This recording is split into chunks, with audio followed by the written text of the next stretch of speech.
देखिए दोस्तों, अभी जो है बिहार सरकार के द्वारा एक बहुत ही अच्छी भर्ती निकाली गई है, जो कि बिहार का जो कला संस्कृति एवं युवा विभाग है उसके द्वारा जो है भर्ती निकाली गई है। और ये भर्ती जो है भारतीय नृत्य कला जो मंदिर है पटना में, उसके लिए भर्ती निकाली गई है। इसमें कुछ शैक्षणिक तरह के जो है पद रखे गए हैं और कुछ जो है गैर शैक्षणिक तरह के पद रखे गए हैं और विभिन्न प्रकार की इसमें पोस्ट है। ठीक है, तो आज की इस वीडियो में हम बात करेंगे कि उसके लिए कैसे जो है फॉर्म को भरेंगे, किस तरह से आपका सिलेक्शन होगा, कौन से पोस्ट के लिए क्या क्वालिफिकेशन रखे गए हैं, इससे जुड़ी सभी जानकारी इस वीडियो में कवर करेंगे।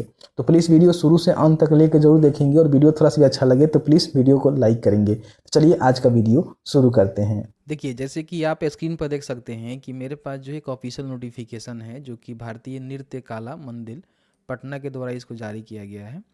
और इसमें आपको बता दें कि भारतीय नृत्य कला मंदिर पटना के अंतर्गत जो विभिन्न प्रकार के शैक्षणिक एवं गैर शैक्षणिक पदों पे संविदा के आधार पे जो है भर्ती यहाँ पे निकाली गई है। ठीक है, तो संविदा के आधार का मतलब ये होता है कि आपका जो है कॉन्ट्रैक्ट बेस पर जॉब यहाँ पे निकाली गई है, जिसमें कुछ शिक्षक का पोस्ट है और कुछ नॉन टीचिंग का भी इसमें पोस्ट है। ठीक है, आवेदन करने का जो अंतिम तिथि है 29/12 तक ही रखी गई है, इससे पहले ही आपको आवेदन करना होगा।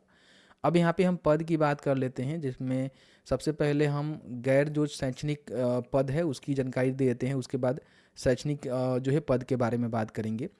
तो नॉन टीचिंग की सबसे जो पहला भर्ती निकाली गई है लेखापाल की, जिसको आप अकाउंटेंट बोलते हैं। एक पदों पे भर्ती होगी, कोई भी यहाँ पे आरक्षित रूप से आता है तो फॉर्म को भर सकता है और उनका जो उम्र है 62 वर्ष से ज़्यादा नहीं होनी चाहिए।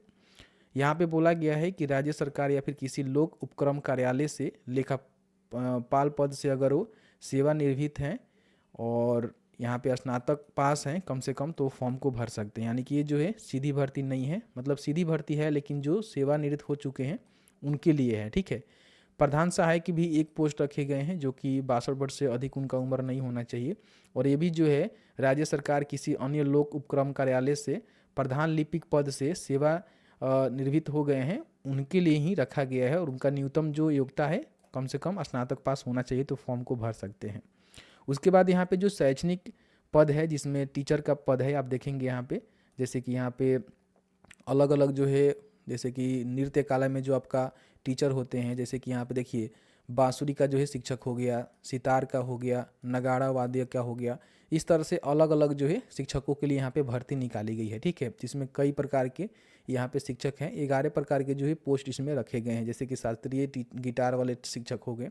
तो सबके लिए जो है अलग अलग क्वालिफिकेशन यहाँ पे मेंशन किया गया है। जैसे कि देखेंगे तो अगर आप मान लीजिए कि ये वाला टीचर बनना चाहते हैं तो 30 से 50 वर्ष के बीच में आपका उम्र होना चाहिए और एक पदों पे भर्ती निकाली गई है और क्वालिफिकेशन की रिगार्डिंग यहाँ पे जानकारी दे दी गई है। ठीक है, कि किसी मान्यता प्राप्त विश्वविद्यालय से कर्नाटक संगीत में मृदंगम वादन में अगर आपने पीजी किया हुआ है या फिर उसके बराबर कोई आपने उपाधि लिया हुआ है तो फॉर्म को भर सकते हैं। और 5 वर्षों का जो है शिक्षक संगत कार्य का अनुभव से संबंधित प्रमाण पत्र भी आपको देना पड़ेगा।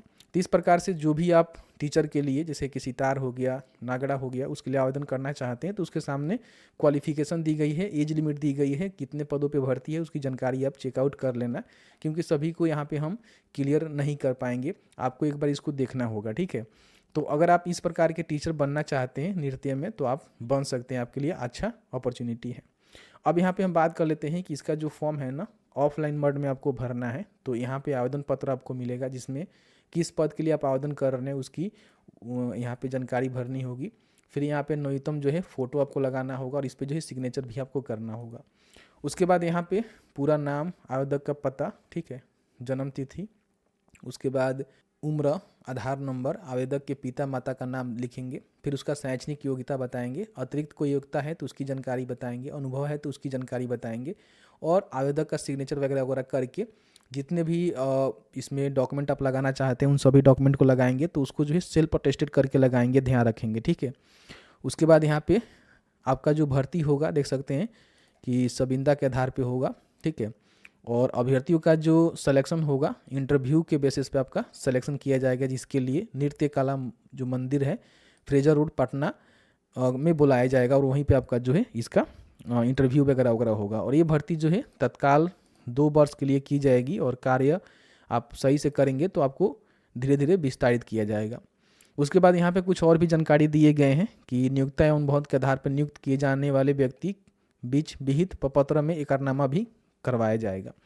अब यहाँ पे इस आवेदन फॉर्म को आप भरेंगे तो आवेदन पत्र को जो है भर के जो भी आपका रिलेवेंट डॉक्यूमेंट है उन सभी डॉक्यूमेंट पे सेल्फ अटेस्टेड करके लगाएंगे और बंद लिफाफा में आप चाहें तो हाथों हाथ भी जमा कर सकते हैं या फिर पोस्ट भी भेज सकते हैं। आपको 29/12/2023 से पहले, ठीक है, 3 बजे से पहले विशेष जो कार्य पदाधिकारी है कला संस्कृति एवं युवा विभाग, नया सचिवालय, विकास भवन, बेली रोड, पटना के पते पे कुरियर से भेज सकते हैं, डाक से भेज सकते हैं या फिर हाथों हाथ भी आप जाकर जमा कर सकते हैं। ठीक है, इसके बाद आपका आवेदन जाएगा ना तो उसको अस्वीकृत किया जाएगा। तो इस तरह से जो है फॉर्म को आपको भरना है। ऑलमोस्ट मैंने आपको सारा जानकारी बता दिया हुआ है और मानदेय के रिगार्डिंग भी यहाँ पे जानकारी दे दी गई है कि लेखापाल के लिए 20,000 रुपये प्रति माह रहेगा, प्रधान सहायक के लिए 25,000 और इस तरह से जितने भी टीचर हैं उनकी भी यहाँ पे जो सैलरी वगैरह वगैरह है उसको बता दी गई है। कुछ सामान्य निर्देश हैं जिसको आप पढ़ना चाहें तो पढ़ सकते हैं। तो जैसे कि आपने देखा कि मैंने आपको क्लियर करके बता दिया कि अगर आपको भी बिहार में जो कला संस्कृति एवं युवा विभाग के द्वारा जो भारतीय नृत्य मंदिर जो पटना में है उसके लिए भर्ती निकाली गई है, उसके लिए आप फॉर्म को अप्लाई कर सकते हैं और किस तरह से आपका सिलेक्शन होगा और किस तरह से क्वालिफिकेशन वगैरह रखे गए हैं। तो प्लीज़ वीडियो को लाइक कर दीजिएगा। चलिए मिलते हैं एक नए वीडियो में एक नए टॉपिक के साथ। तब तक के लिए वीडियो देखने के लिए आपका बहुत बहुत धन्यवाद। आप जहां भी रहें सुरक्षित रहें, स्वस्थ रहें। बहुत बहुत धन्यवाद।